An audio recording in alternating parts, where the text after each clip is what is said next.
Ryan. All right, I'm Ian, and we are excited to talk today with you guys about private business investments, private company investments through a self-directed IRA. So let's get right into it with the basics. Yeah. So what is a self-directed IRA? We'll just start there. Start basic here. So yeah, we'll say a standard IRA is your typical publicly traded assets, stocks, bonds, mutual funds, ETFs, etc. Something you usually find with a company like a Charles Schwab or a Fidelity, a Vanguard, those more conventional investments. Whereas a self-directed IRA allows for a broader range of alternative assets, things like real estate, private equity, like we're going to talk a lot about today, precious metals, promissory notes, cryptocurrency, startups, crowdfunding, et cetera. So the list goes on there. And the custodian's role for the self-directed IRA, because every self-directed IRA does need a custodian, is basically holding the IRA assets, keeping the tax advantage, handling the administrative tasks as a self-directed IRA custodian, and then complying with all the IRS guidelines as well. Yeah, that about covers it. So once you come into the world of self-directed IRAs, like Ryan mentioned, there's a bunch of different things that you could invest in. In this case, we're talking specifically about private businesses, private placements, private equity, things of that nature. And so maybe the first question to answer is why? Why would you even consider those types of investments? And there's a lot of different reasons, especially because there's a lot of different types of investments within this broad scope of private businesses, right? Sometimes it's to have a stable investment. Sometimes it's to have higher growth returns. In any situation, it's providing you better diversification beyond what you already have in your retirement accounts. Just with traditional stocks and bonds, you're exposed to smaller companies. Publicly traded securities are large, very, very large companies in most instances. And so now you're exposed to these smaller companies that have potential for higher growth, higher opportunity there as well.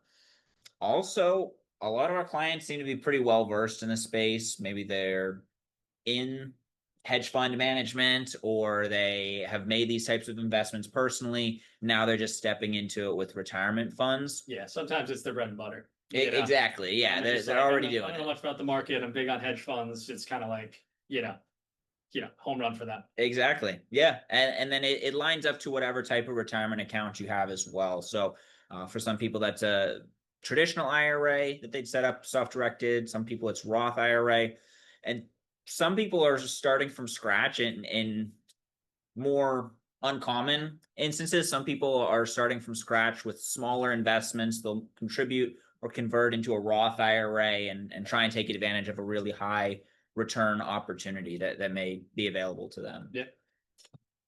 Perfect. Yeah, and examples of private business investments. So, there's a bunch, not really limited in any regard here, but there's LLCs. That's the one we see the most, I'd say. Limited partnerships, private equity funds, small businesses, startups, crowdfunding, private stock. So those are all, types of investments that people will go into, whether it's through, equity in the company, whether it's loaning funds to a company in different types of ways. So could be just about anything. Yeah, pretty much. Yeah. You got very creative. Yeah, for sure. And so before we get really any further, we got to talk about the biggest roadblock in these types of investments, which is going to be who you're investing with and maybe how you're transacting. So to start with disqualified parties, these are people that if they're involved in a transaction that your IRA is trying to invest in, it may be an immediate no, can't move forward. It may be let's look into it a little bit further. It depends situation to situation. And I'll let Ryan talk more about the prohibited transaction piece of it. But just to give that broad overview of like, if it's one of these people, throw up a flag and start thinking a little bit deeper about it. That would be if you're personally involved in the deal as well in any capacity, your spouse, your parents, grandparents, children, grandchildren, spouses of any of those individuals as well, and any entity that you or any of those people are majority owner of. And then in some instances, fiduciaries of the the IRA. So close family members, for whatever reason, the IRS doesn't care if they're your sibling, your cousin, your aunt, your uncle. Those people are all fair game. If you want to invest in your uncle's, auto repair shop, by all means, you could do it with your self-directed IRA. But these close family members that I just mentioned, those are the people where if they're involved or if you're involved personally, let's go into a little bit more about why that may or may not be okay.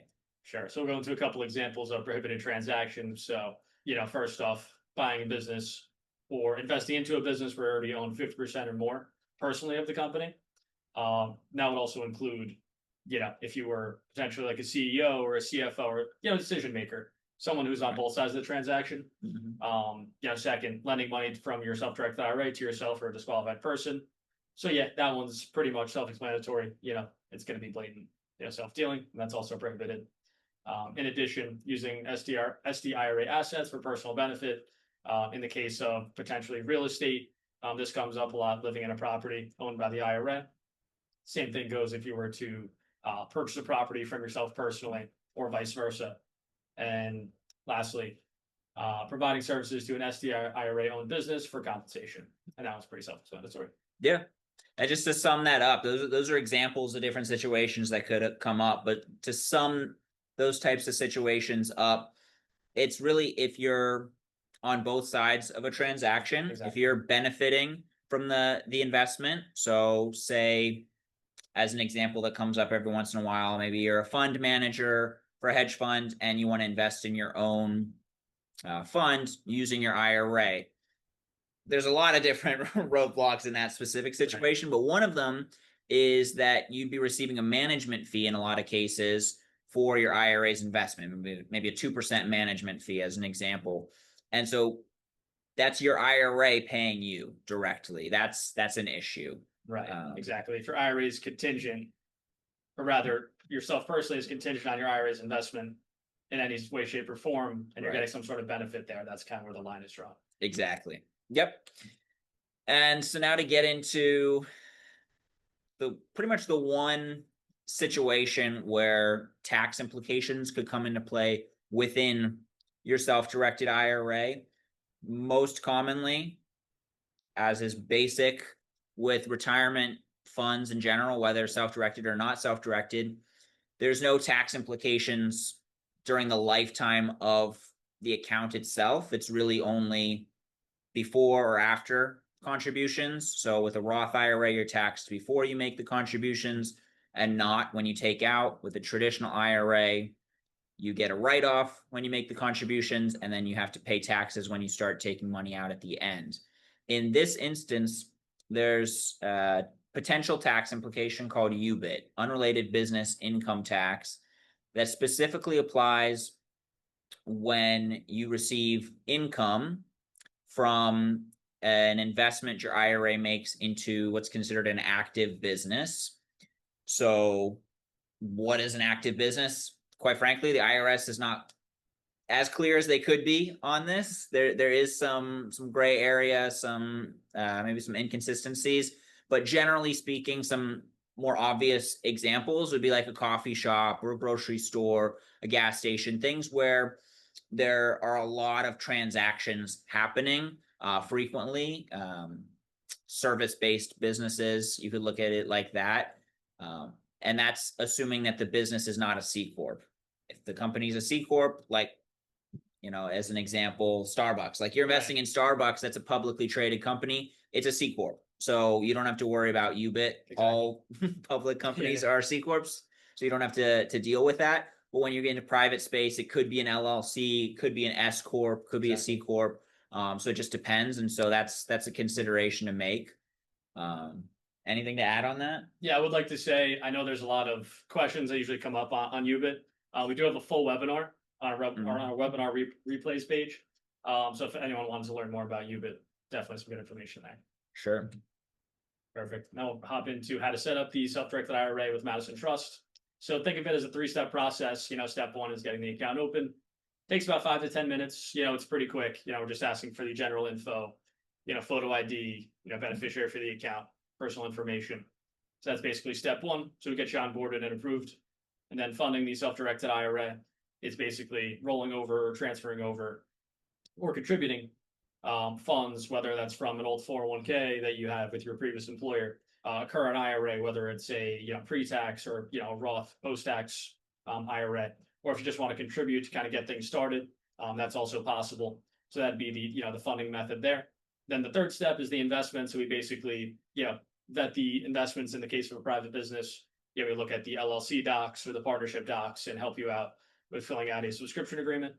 And then from there, you pretty much instruct us to send the funds out for the investment. And that basically completes the process. That's it. 3 steps, real easy. One thing I'll also note is that you have to have step 1 done before you can do anything related to step 3. So what I mean specifically with that is, say you want to invest in a company and you want to invest in that company, before you make a commitment or start filling out their investment paperwork, you have to have the IRA set up, because there's specific titling, specific information that needs to be included in those documents that you won't have until you have the self-directed IRA set up. In other words, it's not your personal information you're putting in the investment paperwork when you invest this way. It's very specific to the IRA.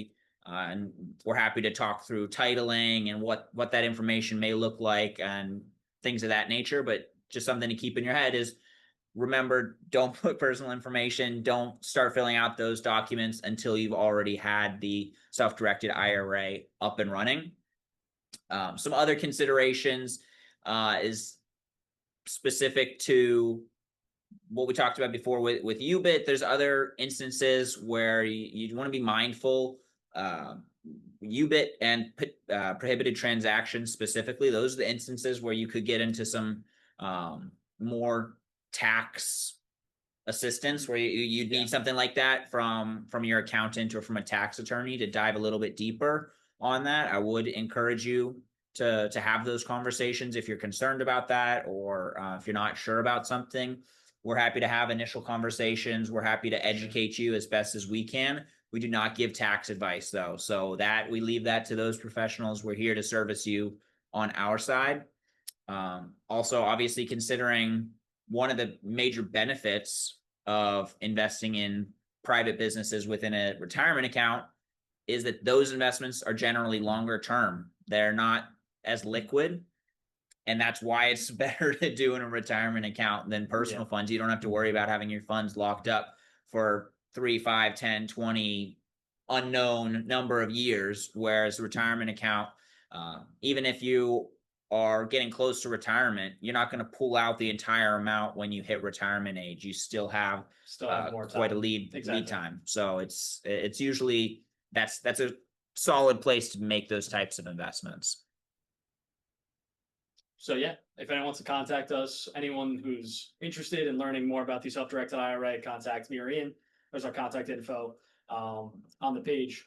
And then bottom right corner, if you're an existing client, I'd say please contact the support team. Their number's there as well. They're happy to help out at any time. So absolutely.